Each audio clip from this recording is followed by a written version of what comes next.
Hello and welcome back to the AUC Observer. I'm your host Ruaida Rashwan and I'm thrilled to be with you for our second episode. Today we have an exciting lineup filled with inspiring and innovative reports straight from our campus. But that's not all. We also have an exclusive interview with Dr. Jacqueline Berry, a cognitive scientist and assistant professor in AUC Psychology Department, who is the driving force behind Egypt's first experimental psychology lab.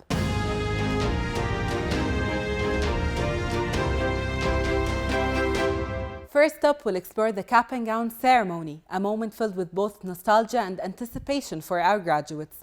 Ever wondered what students will miss most about their time at AUC or what makes their university experience truly unforgettable? Stay tuned as Omnaya Ahid uncovers the heartfelt sentiments of our graduating class and reveals the night performer they've chosen for their big day.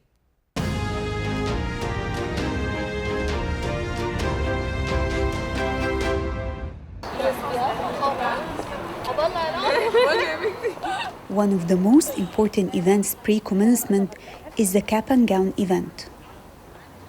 Around 700 students are graduating in class 2024, almost all gathered by their loved ones at the university gardens, marking completion of a significant chapter of their lives. Cap and gown is more like emotional. You can bring all your friends or your family and you can take photos and you dance and sing and you're just like, this is the day that I'm gonna miss most. I'm gonna miss AUC. The soul of this community is so great. I think I've never felt more at home anywhere else in the world, aside from my home country. This is like a second home for me. Also, many students expressed gratitude for the AUC experience as it extended beyond academic learning. What I've learned at AUC is, I believe AUC has given me a lot of things, especially the Adham Center has given me a great opportunities and have taught me a lot of stuff about myself, about what I like to do, about my capabilities. Learning from AUC is to be more open-minded when it comes to learning things and getting exposure and experience in different settings. As dusk settled, students who had chosen Aziz Maraka as the event performer eagerly awaited their star to begin celebration.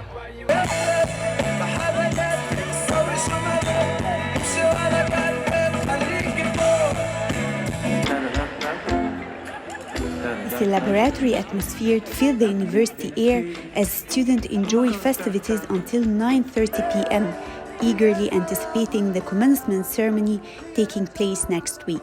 Omnaya Ahid, AUCTV, Cairo.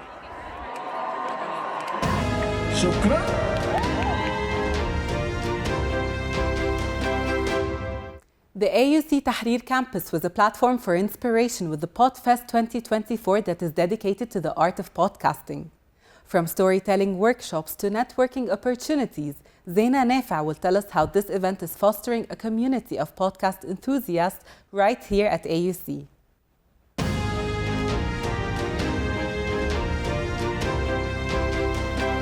On Saturday, March 2nd, AUC Tahrir witnessed PodFest 2024, the first podcasting conference in Egypt and Africa. I'm always going to conferences and I'm really crazy about podcasting, in case you didn't know.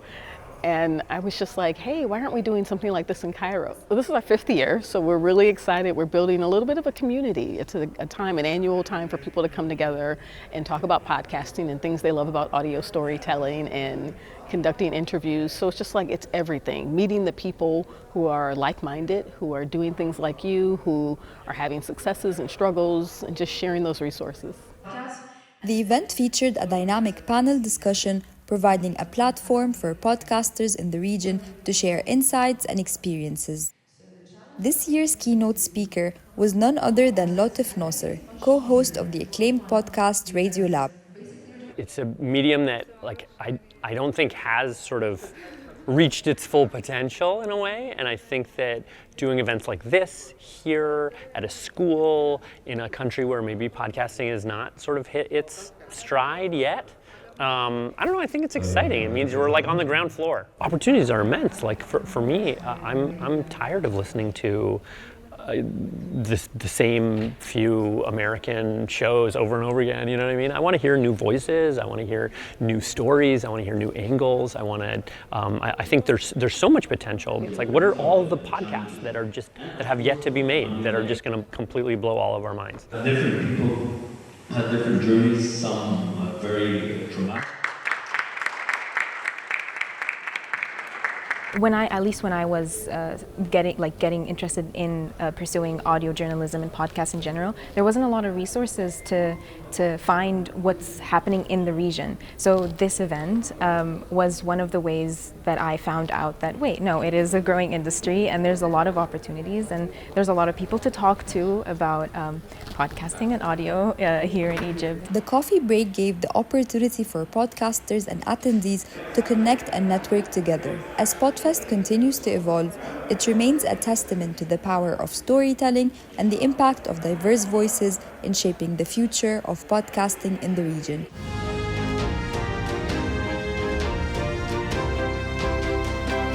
Also at AUC Tahrir, the School of Continuing Education presents Pharma Day 2024, where experts explore pharmacy management in the digital age. Farid Al-Deep will tell us more about this insightful event and its impact on the field of pharmaceuticals.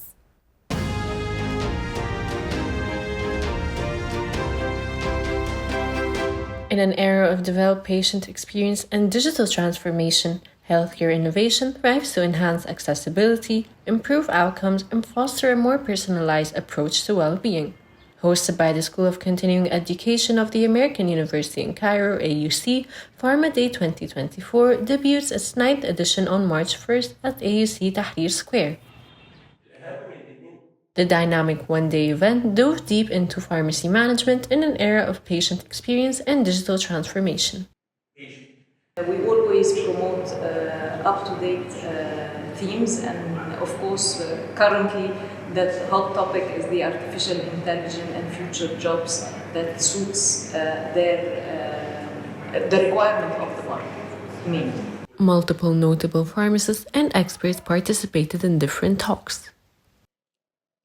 The theme of this year's event is really touching an important topic, which is preparing the new generation of pharmacists, be it undergrad or graduates, to the new changes and dynamics in the pharma field, be it new positions, new skills to be acquired, also getting them updated with new technologies and innovations such as artificial intelligence, new experiences such as patient experience. Several activities sidelined the talks too, such as career coaching sessions, as well as workshops on life after graduation.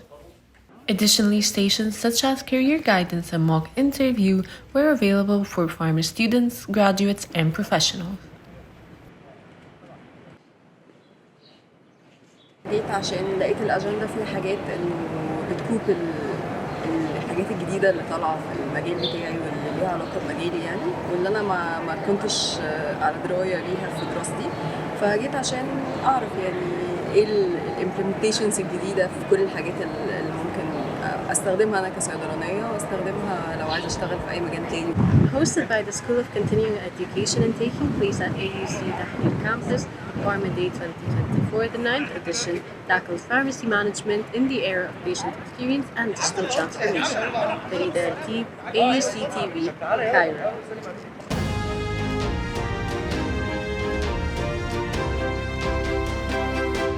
Shifting gears to the art scene on campus with the Emerging Artist Bootcamp program hosted at AUC Tahrir.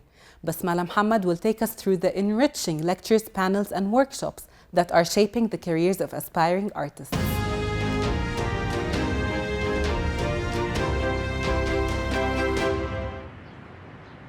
Emerging Arts Bootcamp at AUC Tahrir is co-organized by Art Institution and Ed Art. The program consisted of lectures, panels, and workshops covering crucial aspects of an artist's career, including how to write an artist statement, CV, and bio, craft a portfolio, and apply to artistic residences, and also understand the gallery-artist relationship.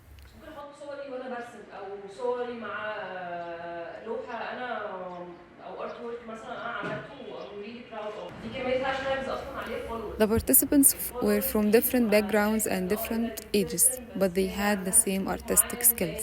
أنا هنا الببلاوي، أنا ال Founding Director of مؤسسة أرض، وإحنا النهاردة في AUC تحرير كامبس بنعمل برنامج اسمه تمكين الفنانين الناشئين، برنامج تمكين الفنانين الناشئين، وده برنامج بيتعمل بالتعاون ما بين مؤسسة أرض وآد آرت، وهو برنامج مدته 3 أيام مهتم بفنانين الشباب، وإننا نقدر نكون بنقدم لهم محتوى براكتيكال جدا وعملي جدا علشان يقدروا يبتدوا الكارير الفني بتاعهم كارتست. هو البرنامج كان 11 سيشن على 3 أيام.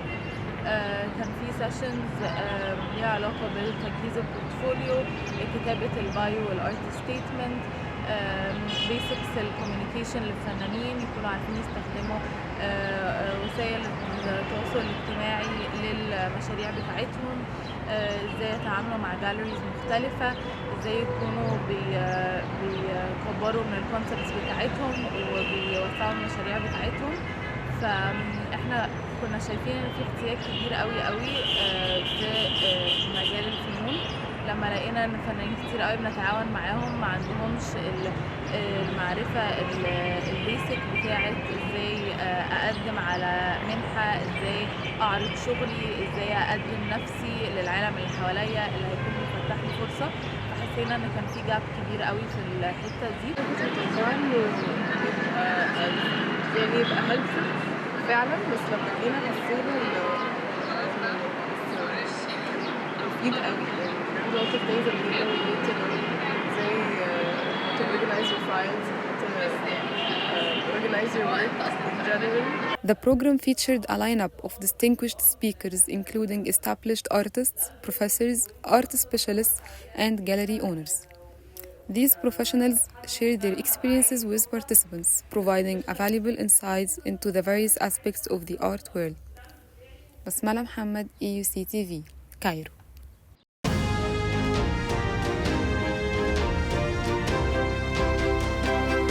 The annual Research and Creativity Convention hosted at AUC showcased diverse talents and initiatives that define our community.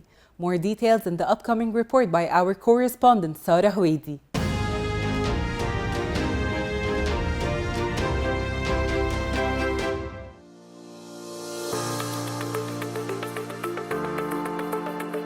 The American University in Cairo kicked off its annual Research and Creativity Conventions event with a powerful opening ceremony that championed women in science.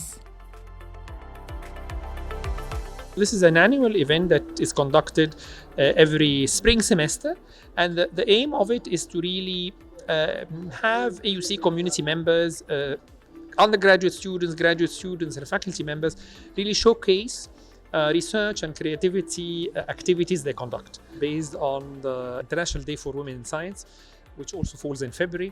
Typically RCCs were done or are conducted much later in the semester, but as we decided to conduct them in February, we decided that it would be a good idea to really put an angle or put a focus on this angle of the role of women in science.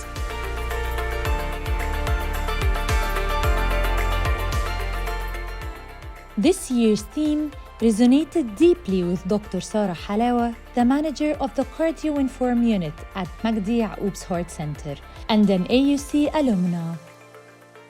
It was really empowering and very interesting. I loved every second of it, and it's very important to have such events regularly to empower women and to talk to each other about the hurdles and how to face the challenges and excel in one's career. Dr. Halawa's inspiring message sparked a lively discussion panel where esteemed guests and faculty explored the challenges and triumphs faced by women in science. First of all, this event is very important for girls in science. As a STEM major, I would very much be interested in this event. As well, my professor is a host in this panel, and I'm here to support her, but as well, I want to know the challenges I might face as a science student in the workforce and understand them more. And they're talking about how the discrimination in the workforce, how the hiring is very selective, and they might at some point not choose you because you're gonna become a mom eventually and not have time to work. And that is very important to me to know how I'm going to deal with it. The RCC wasn't just about the opening ceremony. Throughout the week from February 20th to 25th, a diverse range of events ignited curiosity and collaboration. From the electrifying convention concert to the thought-provoking philosophy debate, the RCC offered something for everyone. Sarah Houedi, AUCTV, Cairo.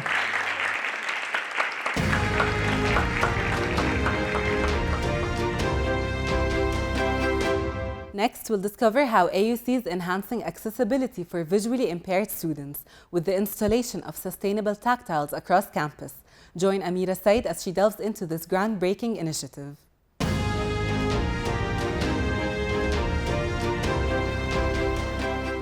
The AUC campus is now more accessible and easy to navigate for the visually impaired students. The AUC started to install sustainable tactiles that enable students to see through touch and enjoy independent mobility. It's so impressive idea, and I love it, and I feel optimistic about the future. And the importance of it comes from the point that it makes everyone with some sort of visual disability that he feels secure. He feels secure, he navigates the campus while not being afraid of crashing. 3 graduating students from the School of Engineering are the mastermind behind the Tactiles project under the supervision of Professor Mohammed Abu Zaid. They came up with this idea amid hopes of having a lasting impact on the life of students with visual impairments. I can say without hesitation, this is the first project of its kind on any campus in Egypt. I may even say maybe in the region. We had collaboration with visually impaired colleagues of my students who are on campus to come and test it. So it was not just us talking together. In the lab, the students designed sustainable, inclusive, and environmentally friendly tactiles. The thesis project took us about a semester plus the summer, so around 6 to 7 months in preparation. After the test, we had to design, go through the AutoCAD, go get the drawings for the CSW and see where to put actually the tactiles, where they're meant to be, after research of where to put them.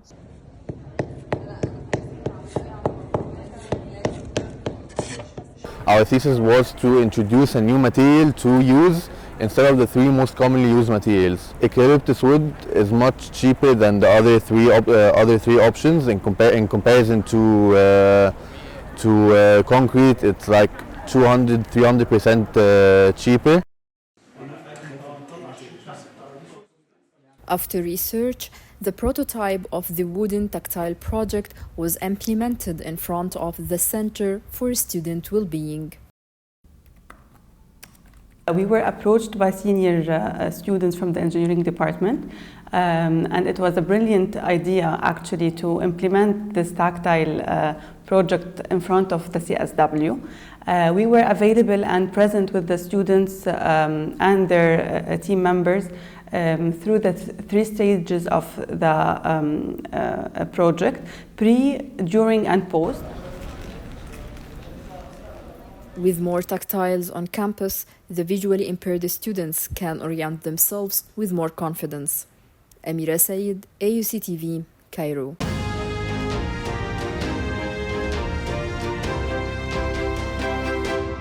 The Entrepreneur Society Club at AUC transformed the gardens into a very busy marketplace with everything made in Egypt. From handmade crafts to innovative products, discover more in the upcoming report.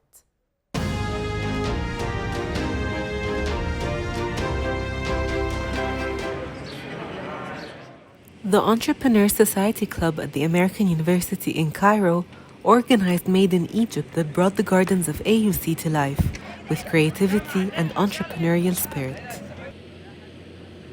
Made in Egypt brought together a variety of local brands that were passionate about supporting the community and promoting local shopping. وطبعا مع اللي بيحصل اليومين دول مع البلد وكده الناس بدأت تلجأ أكتر للوكال براندز.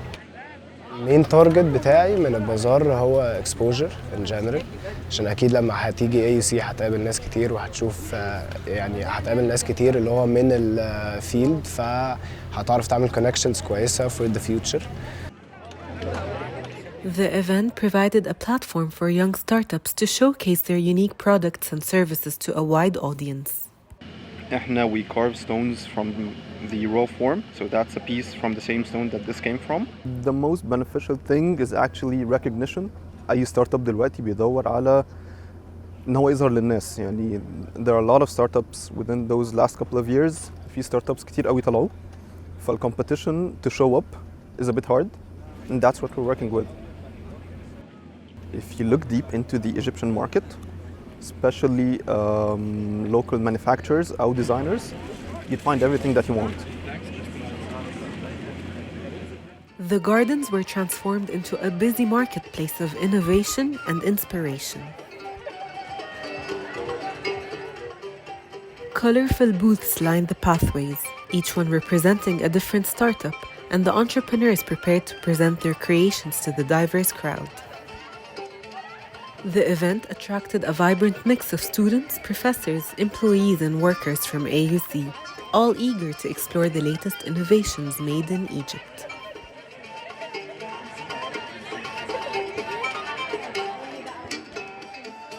From sustainable fashion to handmade crafts, there was something to captivate everyone's interest. Throughout the day, conversations, laughter, and music filled the gardens too.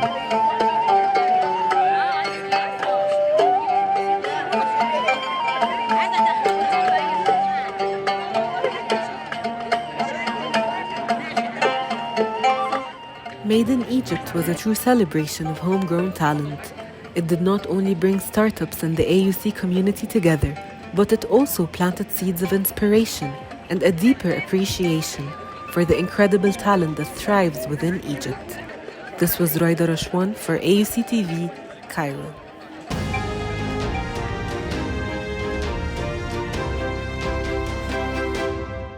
Coming right up, our exclusive interview with Dr. Jacqueline Berry, where we'll delve into the surprising benefits of video games like Tetris. We'll be right back after the break.